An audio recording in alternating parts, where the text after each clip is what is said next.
త్వరలో జిల్లాల పునర్విభజన కోసం రిటైర్డ్ జడ్జి నేతృత్వంలో కమిటీ ఏర్పాటు చేస్తామని సీఎం రేవంత్ రెడ్డి వెల్లడించారు. ఈ కమిటీ రాష్ట్రమంతా తిరిగి అభిప్రాయాలు స్వీకరిస్తుందన్నారు. 6 నెలల్లో రిపోర్ట్ ఇవ్వాలని కోరతామని తెలిపారు. గతంలో నాయకులు నచ్చినట్లు జిల్లాలను ఏర్పాటు చేశారని విమర్శించారు. జిల్లాల సరిహద్దులు మార్చాలని విజ్ఞప్తులు వస్తున్నాయని పేర్కొన్నారు. జిల్లాలో రకరకాలుగా నచ్చితే నజరానా టైపుల మండలాలు, రెవెన్యూ డివిజన్లు, జిల్లాలు ఆయన చేసిపోయాడు. ఇప్పుడు జిల్లా ఒక నియోజకవర్గం ఉంది, ఒక జిల్లా 14 నియోజకవర్గాలు ఉన్నాయి. రకరకాలుగా ఇర్రేషనల్గా చేసిండు. నిన్నమన్న అందరూ చర్చలు విజ్ఞప్తులు చేస్తారు. మా కొన్ని మండలాలు తీసి అనలేయండి, కొన్ని మండలాలు తీసి ఇన్లేయండి అని, లేకపోతే వరంగల్ అయితే వరంగల్ అనుకోకుండా మాది ఒకటే సిటీ 2 జిల్లాలు చేసిరు. మొత్తం మా ఉనికి మనుగడనే పోయింది, దాన్ని మొత్తం కలిపి ఒకటే జిల్లా చేయండి అని ఇట్లా రకరకాల డిమాండ్లు వస్తున్నాయి.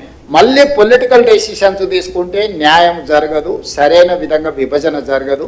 తొందరలోనే ఒక రిటైర్డ్ హైకోర్టు ఆర్ సుప్రీంకోర్టు జడ్జితో పాటు ఆఫీసర్స్ను, రెవెన్యూ, ఇతర శాఖలలో పనిచేసిన అధికారులతోని మనం ఒక కమిటీ వేసుకుందాం. నియోజకవర్గాల పునర్విభజన అంటే నియోజకవర్గాల పునర్విభజన ఎట్లయితే గతంలో చేసినప్పుడు ఒక కమిషన్ వేసి, ఆ కమిషన్ ద్వారా పబ్లిక్ హియరింగ్ చేసి వివిధ ప్రాంతాల పర్యటన చేసి ఎట్లయితే సమాచారాన్ని సేకరించి చేసిండ్రో, ఈరోజు మండలాలు కానీ, రెవెన్యూ డివిజన్లు కానీ, జిల్లాలు కానీ వీటిని తగ్గించడం అనను, పెంచడం అనను, వీటిని రేషనలైజ్ చేయడం అంటే వీటిని ఏ రకంగా చేయాలా, జిల్లాల మండలంలో ఎంత జనాభా ఉండాలి, రెవెన్యూ డివిజన్లో ఎంత జనాభా ఉండాలి, జిల్లాలో ఎంత జనాభా ఉండాలి అనేది ఒక ప్రాతిపదిక చేసుకోవాలి.